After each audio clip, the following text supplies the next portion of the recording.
is George Ajayan.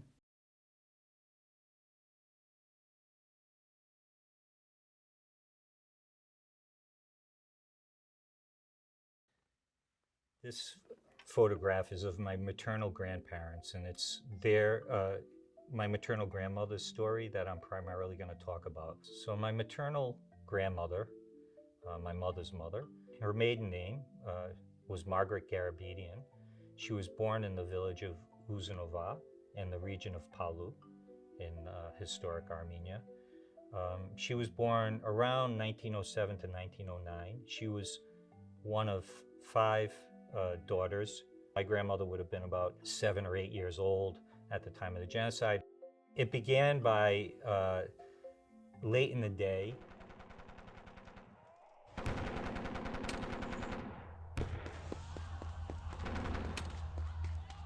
They heard gunshots and loud commotion as unofficial military of the government had moved in and surrounded the village, and they were attacking and trying to, gather all the men together. Throughout that night, the Muslim men came, and they took the women and they molested them.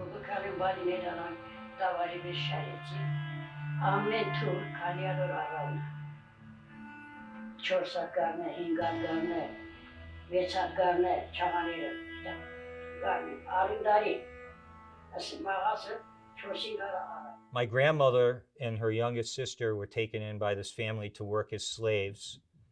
My grandmother lived as a slave to this Muslim family for 6 years, cooking, cleaning, doing everything, no shoes, nothing. But it was 6 years before her older sister, the Miriam, and the other that was in the other village, she married a Muslim man. She was forced into marriage, and she did it in order to save her son, who was less than 2 years old. That did not happen. They took the son and they threw him into the water, and they kept pelting him with stones until he didn't surface anymore, and he was killed.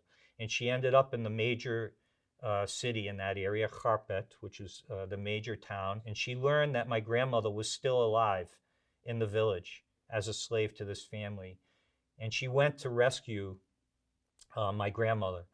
When we talk about the 1.5 million Armenians that were killed during the genocide, we count those that were Islamized in the 1.5 million because they themselves considered themselves dead to their families. And there are plenty of narratives of this where families did know that their mother or sister was still alive and had been forced into marriage and even had children in these marriages, and they tried to go back and rescue them, and they would say, "Look at me now, look at how I'm dressed, this is now me, consider me dead." When I went to my grandmother's village in 2012, when I finally arrived in that village, the man that is the head of that village today comes out and says, "Why are you here?" And we told him our grandmothers were Armenian, had been born in the village. And the man said, "Oh, I'm half Armenian. Both my grandmothers were Armenian." And he said, we can't understand their attachment until we understand the magnitude of the crime that was committed against them. It was a very powerful moment for me, one that reverberated well beyond that moment in time, and carried me through to really understanding and pursuing the opportunity of trying to repair these ruptures.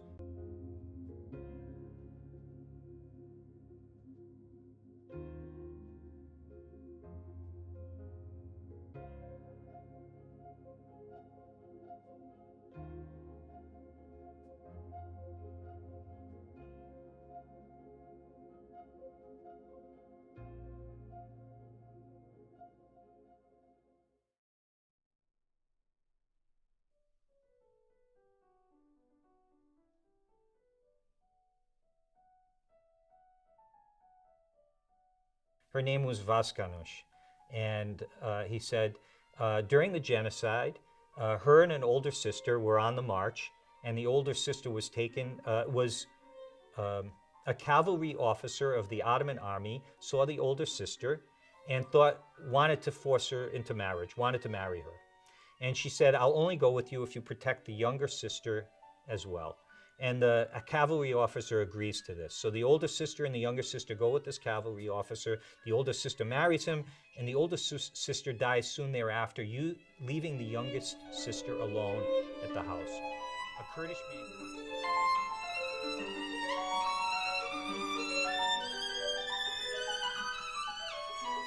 And Vaskanush was not either of my grandmother's sisters' names.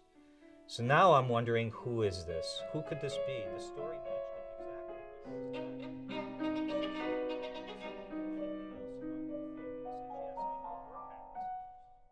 exactly grandmother that I never knew.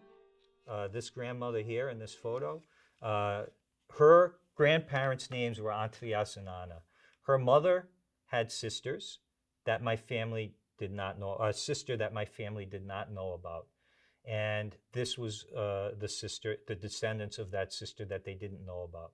In learning this, of course, and finding out the close relationship, in December of that year, and interestingly, this is happening in 2015, exactly 100 years after the start of this crime that was committed against the Armenian people, the beginning of that crime, April of 1915. But we learned that we had the same friends. We knew the same people. All the times I had been traveling there, I had actually been in their hometown many times and had actually been in a home right next to their family's home many, many times, not knowing that it was my family that lived next door. And so it was really a powerful moment of this connection in 2015, 100 years after, and our families, this rupture that was caused by the genocide that persists to this day. And so it has a powerful impact both on their identity, even amongst those that are maybe half Turkish,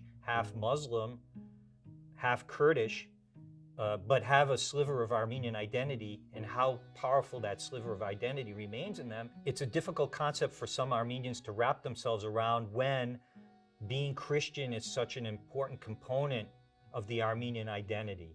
So it becomes difficult for them to understand this aspect of the Armenian community and the Armenian experience, and the crime that was committed against our people that has caused this separation in families.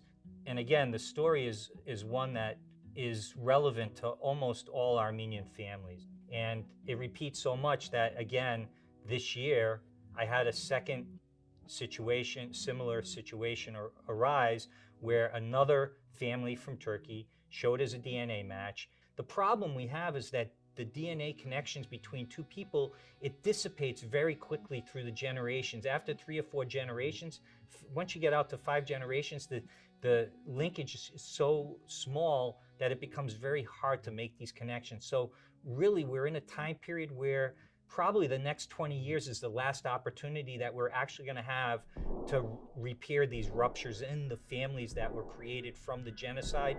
After that, it's going to be very, very hard to do because that DNA dissipates so quickly. So when we talk about it, we talk about the urgency a little bit of this sort of work and this sort of project, and why even documenting it in the way you are in your school's project is so important. It really is to get this message out there.